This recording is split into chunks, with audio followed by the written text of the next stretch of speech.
Hi everyone, this is Esther Camacho with the McAllen Public Library, and welcome to another episode of Frontier Roots. Before 1900, there were traveling teachers who taught on the various large ranches. Mr. Richard Alvis Marsh came to Hidalgo and was instrumental in bringing education to the small community. Let's learn a little bit about his early life. His father was Richard Marsh and his mother was Isabella Boswell. He was born in Lexington, Fayette County, Kentucky. His date of birth varies. The Veterans Administration Master Index card records his birth as the 6th of June, 1842. However, according to Huldah Wilbur's affidavit, she records it as the 23rd of October, 1843. There are other dates, but they all seem to be consistent between the years 1842 and 1845. He had several sisters and a brother who died at a young age. According to the 1890 Veteran Schedule of the U.S. Census, he enlisted in 1860 as a first sergeant and then later became captain. Towards the bottom of the census, it is noted that he was wounded twice. On the Veterans Administration Index card on the left, it shows him as a private in the U.S. Artillery. Date of birth as the 6th of June, 1842. Enlisted on the 3rd of November, 1860. And discharged on the 2nd of June, 1873. It also records his death as the 17th of August, 1970. Also note the name Robert Bell just below his name. It was an alias that he had used. He moved to the Rio Grande Valley around 1880, married Virginia Johnston on the 26th of November, 1887 in Hidalgo County. They had 9 children according to the affidavit of Huldah Wilbur. Note the 2 sets of Dora and David Marsh. The first set died as infants, and then the second set. Sometimes when children die at a young age, the parents will give the next children the same name as those that had passed away. For genealogists, sometimes this can be confusing when you see the same name in the family. He accepted the post as postmaster in Hidalgo County, first in the town of Hidalgo in 1887, and then in the town of Delfina in 1893. In the book by Brian Robertson, The Wild Horse Desert, we learned that he was a Mason. On the 24th of June 1910, a special meeting was held in Mercedes, and Marsh was appointed Marshal of the Masonic Lodge. In the Brownsville Herald on the 8th of September 1913, in an article titled Valley School Progress Noted, Richard Marsh recounts his life as teaching. I have lived in the lower Rio Grande Valley since September 1877.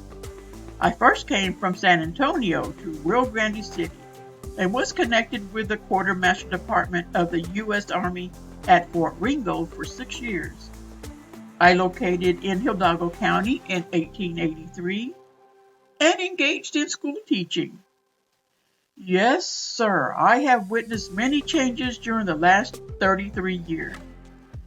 Not only in the public school system, but in everything else. Up to 1892, Hidalgo County did not own one single schoolhouse, and a half a dozen teachers scattered around on a few of the biggest ranches were all that was needed. I remember well the first school I undertook to teach in Hidalgo County. The schoolhouse was a dilapidated old jacal, provided with a common board table and 2 to 3 benches of the same material. He also becomes Hidalgo County Judge and Superintendent of Schools from 1902 1914. And around 1914, he retires. And throughout this time, he does accept other official duties, a short time as clerk, and other various ones. As a teacher, Mr. Marsh was probably instrumental in the building of the first school. In a deed record of April 1896, there is a record of lots 7, 8 to be for public free schools of Hidalgo County. It also records that a schoolhouse was recently built on Lot 8. That building still exists today. It is pictured on the right. As Hidalgo grew, so did the need to provide a permanent location for the school.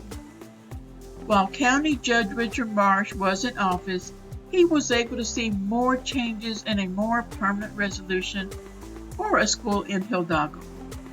In 1903, John J. Young deeded over to the county lots 4, 5, and 6 of Block 27 for the sole use, benefit, and behoof of the public free schools of Hidalgo County, state of Texas. Later that year, in 1903, J.B. McAllen deeds lots 1, 2, and 3 of Block 27 to the county for the sole use, benefit, and behoof of public free schools of Hidalgo County, state of Texas. In the Brownsville Herald on the 18th of August, 1917, on the front page, we learn of the death of Richard Marsh at Mercedes. With the Masonic lodges of Mercedes and Edinburgh to be in charge of the services and burial.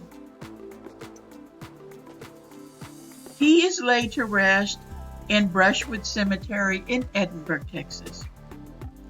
He is buried alongside his son Richard Alvis Marsh Jr., who died in July of 1913.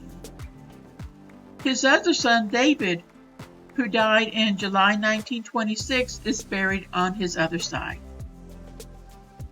There are 2 Texas State historical markers, one for the history of the Brushwood Cemetery, the other dedicated to Richard Alvis Marsh. This is Esther Camacho. Thank you for watching Frontier Roots episode of the life of Richard Alvis Marsh, Educator of Hidalgo County. Don't forget to leave a comment below and to like us on Facebook at MPL Adults and subscribe to our YouTube channel at McAllen Public Library. So see you next time on another episode of Frontier Roots.